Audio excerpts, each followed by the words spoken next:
I'm just seeing if I can put a nice filter on, give it a bit of brightness. I think that one is working pretty well. Yeah, happy Friday, at least where I am in the world. It's Friday morning, which I'm super, super happy about because that means that the weekend is coming. I wanted to come on today I'm actually doing some planning, and I always get questions from a lot of teachers about, what's my day-to-day life like? What am I doing in the classroom? So I thought I would just kind of walk you through it whilst I'm working away.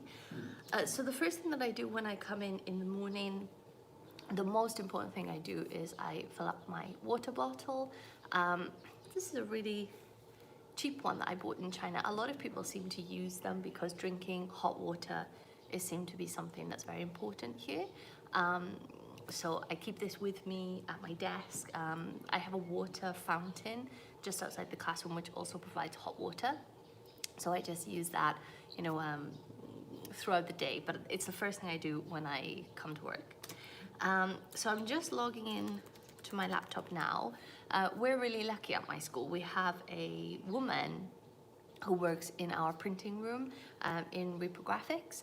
So the first thing that I do is anything that I need printing for the day, I get that sent to her, which is what I'm gonna do now, if my laptop will allow me.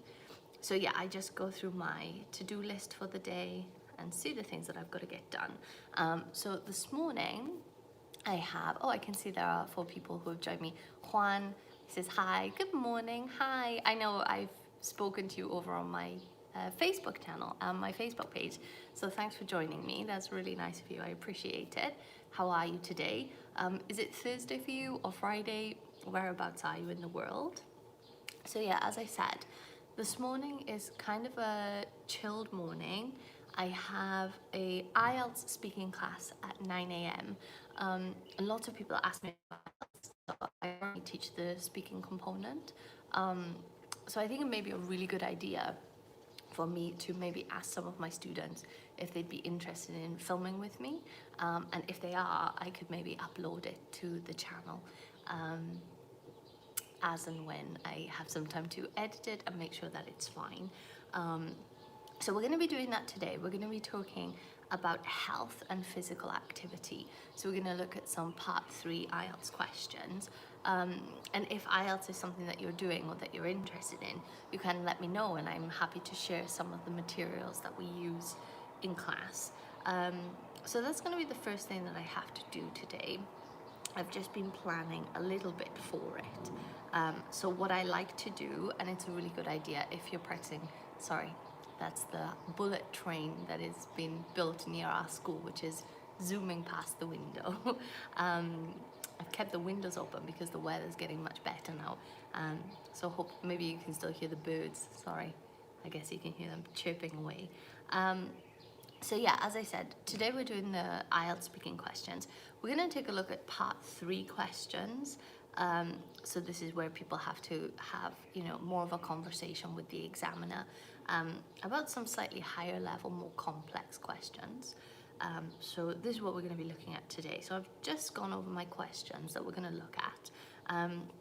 Do you think health is important, and why? What types of activities do you think help people stay healthy? What is the difference between physical health and mental health? And what difficulties did some people face during the social distancing with the coronavirus outbreak? So those are the questions we're going to look at today. A lot of people ask me, how do I get my students to practice their speaking? Some of my students are much lower level learners, so the thing that I like to do with them is some dictation practice, and that's where I kind of just, give an answer and they can write it down. For people who struggle with that, sometimes I will give them sentences and I will just remove some words. So it's such a great way to practice your listening and speaking skills, because you can listen to a native person giving the sentence, saying the sentence, the pronunciation, the intonation, and obviously it's good for your writing because you practice your spelling, and then it's good for your speaking because you can use those words when you come to answer. So I think that's a really great tool to use. And I think it's great for people learning English because you can pick anything. I actually have a listening dictation on my YouTube channel here, which you can search for. It's kind of like daily routines for A2 level. And a lot of people told me how beneficial it was and useful. So hopefully I can get some more done, or as I said, try to include some of my class, some of the answers my students actually give. So that's my first class for today. And then in the afternoon, I have a grade 10 class. They're about 16 years old. They're English language learners and their level is not particularly high. Hi Sarah, good morning, how are you? Now I know you're from the UK, so it must be incredibly late there for you. So thanks for joining me, hope you're doing well. So yeah, as I was saying, this afternoon, my students from grade 10, who are about 16 years old, their English level is not particularly high. So we're working on review writing. This is something for the IGCSE Cambridge exam, but you also see it in any Cambridge examination, especially for FCE and CAE. So it's a really good one to learn if you're planning on taking any of the Cambridge exams, the first or the advanced or the proficiency exam. So today we're actually going to be looking at a written review of Shrek, which is a cartoon animation. It's the guy with the green ogre and the talking donkey. So we're going to be taking a look at that. And whilst we do that, we're going to be answering some just basic comprehension questions, nothing too difficult for them, because I really want them today, I'm just checking my plans, to really understand the purpose of the review, why we write a review. It's not just to pass the English exam. You know, I think when you're planning for an exam, you do actually have to understand like why people do these types of writing in daily life. Why are they important? Why do we need to learn them? Etc, etc. So that's what we're going to be working on today. Because it's Friday, I am actually going to be, obviously this is my last day of the week, so I've just finished my plans for next week. These are my plans for this week, so I really like to keep them printed on my desk, and that way I can kind of tick it off as I go, and once I've done it, I can put a tick. If there's something that I have to move to another day, I can just make a note of that, so I know, okay, this has to be moved or migrated because time, etc. Students found it difficult, or these things.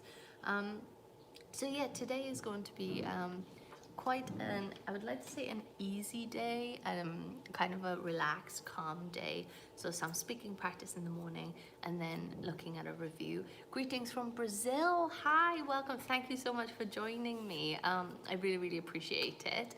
Please tell me a little bit more about yourself. I'd love to have a conversation with my followers. Have you been following me for a long time?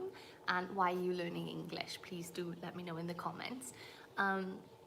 So yeah, and then because my plans are coming to an end, I've just been working on my plans for next week as well. So my Friday mornings are usually quite intense for me because I don't start class until 9. I try to use the first hour for some serious planning time, and just to kind of think ahead for next week. What am I going to do? What are the things that I need to get done today? Because my Monday classes, they actually start at 7:30 in the morning. Hi from Mexico. Wow, incredible. Thank you so much for joining me, Juan.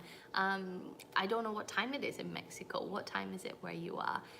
And thank you so much for joining me. Again, the same question. How long have you been following me? Are you a new follower? Are there any questions I can answer about myself for you?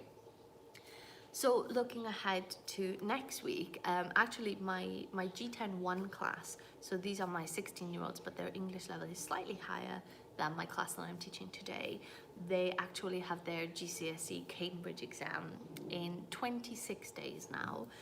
So from next week, we are just going to be starting some past paper revision. I do find that it works really well. Just in the last few weeks, especially in a school environment. I know it's different in a training center. Possibly you do a lot more past papers spread out throughout the year. But for us, we spend the majority of the time on the curriculum, and then these last few weeks now, these last 3 or 4 weeks, is when we really go in hard with the past papers. So that's what we're going to be working on next week. My GTEM 1 class are going to be working on the reading exam.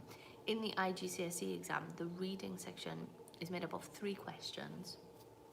One is your typical comprehension questions, which you'll find in any examination.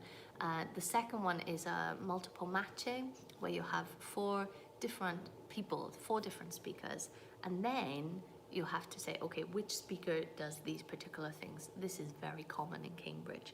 I'm just looking because I can see some students peering in through my door. What is she doing? I don't think many of them know that I have a YouTube channel where I sit and chat and, you know, share ideas about English. So yeah, the Cambridge exam, they're very typical questions from any Cambridge exam. That's why I find it very useful to kind of make videos on YouTube, because I find that, especially for the Cambridge exams and the IELTS exams, a lot of the questions, they're very similar. So if you can help one person with one, there's often some hints, tips and tricks that you can use in the other examination as well. My GTEM 2 class, which I'm teaching today about the Shrek review, next week, they're going to be writing their own reviews. And I'm just checking my plans here because I want them to do it collaboratively, which means I want them to work together. Because I think that sometimes we put a lot of pressure on ourselves as learners to kind of be able to write an entire essay or an entire review, an entire article. And those students maybe just aren't there yet. So the way we're going to do it is they're going to work collaboratively in a group, and I'm going to get different students to write different components within the review. So for example, one of my students is going to write the introduction. One of them is going to write, you know, a bit of background information about the movie. That's what we're going to talk about. And then one for likes and dislikes, and then another one for the conclusion. In Mexico, it's 9. I'm guessing that's 9 a.m. in the morning yesterday. So you're actually 24 hours. In the evening. Okay, all right. It's great. I mean, when you know, in the evening, I think it's the perfect time to watch some English learning videos. Because actually, I think you learn more when you're quite relaxed, in a relaxed situation. So I think that's really, really great. Oh, I think I'm gonna sneeze. No, I'm not, it's gone. The weather is so sunny. I think the pollen level is getting higher. So the flowers and things, they make me want to sneeze. So yeah, as I said, I'm just gonna be moving on to actually written reviews with my GTEM 2 class, which I'm quite excited for, because I think then by the end of the week, we'll blow them up, we'll make them really big, and we'll make them into some, you know, really nice review posters. I'm just looking at the back of my classroom because I have a big space there where I could put up some of their work. So I'm quite excited about that, and I think it's gonna be really great. So yeah, these are my plans for the next few weeks, for the next few days at least. So now I'm gonna pop to the printing office and pick up my photocopies for my speaking students.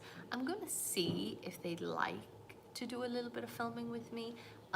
Some of them are shy, so I'll have to see how they're feeling. And if they do want to, I think it'd be really great that I could get some things on camera to share with you guys, some like real IELTS questions, how the students answer, and the feedback that I give them to help them improve.